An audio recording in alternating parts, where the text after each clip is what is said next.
स्वागत है आपका माइंड मेकर्स पर। मैं हूं धीरज कुमार और आज बात करेंगे इटली के राजनीतिक मुद्दों को लेकर। इटली में एक बहुत बड़ा राजनीतिक उलटफेर होने जा रहा है।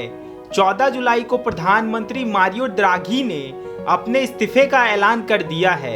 सत्तारूढ़ गठबंधन में 5 स्टार मूवमेंट पार्टी के विश्वास मत में भाग नहीं लेने की वजह से प्रधानमंत्री ने यह फैसला लिया है। राष्ट्रपति सेर्गियो मैट्रेला प्रधानमंत्री को अगले सप्ताह संसद में एक नया विश्वास मत बुलाने के लिए कह सकते हैं। अगर 5 स्टार सरकार के रैंक में लौटने का फैसला करता है तो राष्ट्रीय एकता गठबंधन बना रहेगा। हालांकि प्रधानमंत्री ने कहा है कि वो 5 स्टार पार्टी के बिना सत्ता में नहीं रहेंगे।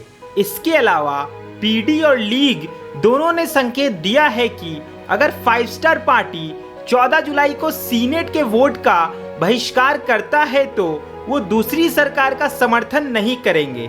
यदि मारियो द्राघी इस्तीफा दे देते हैं और एक नए प्रशासन का नेतृत्व करने से इनकार कर देते हैं तो राष्ट्रपति संसद को भंग कर सकते हैं और सितंबर के अंत या अक्टूबर में होने वाले शुरुआती चुनाव को बुला सकते हैं।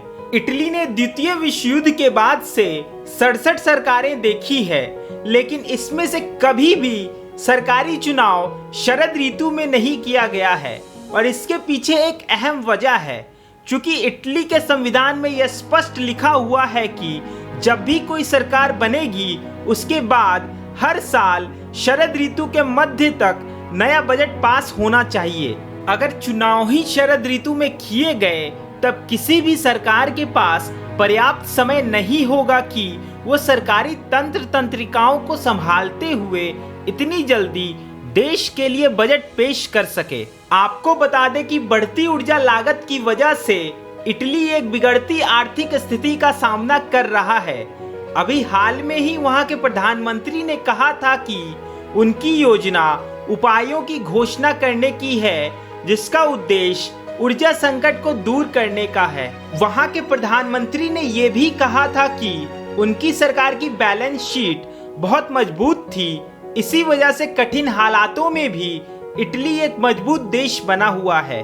प्रधानमंत्री मारियो के भारतीय प्रधानमंत्री नरेंद्र मोदी से काफी अच्छे संबंध थे।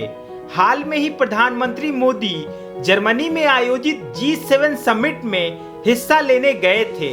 वहां पर उनकी मुलाकात मारियो द्राघी से हुई थी।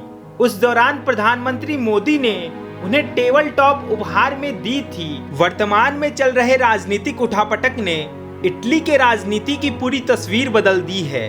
मारियो द्राघी की छवि इटली में एक अनुभवी नेता के रूप में बनी हुई है। इसके साथ ही इन्होंने कोरोना महामारी के दौरान इटली की अर्थव्यवस्था को संभाले रखा था, जिसके कारण इन्होंने वहां के लोगों से खूब प्रशंसा बटोरी है और यही कारण है कि आज वहां के लोग अपने इस चहेते प्रधानमंत्री के इस्तीफा देने से राजी नहीं है। इस वीडियो पर आपकी क्या राय है आप हमें कमेंट बॉक्स में बता सकते हैं। साथ ही इस चैनल को जरूर सब्सक्राइब करें।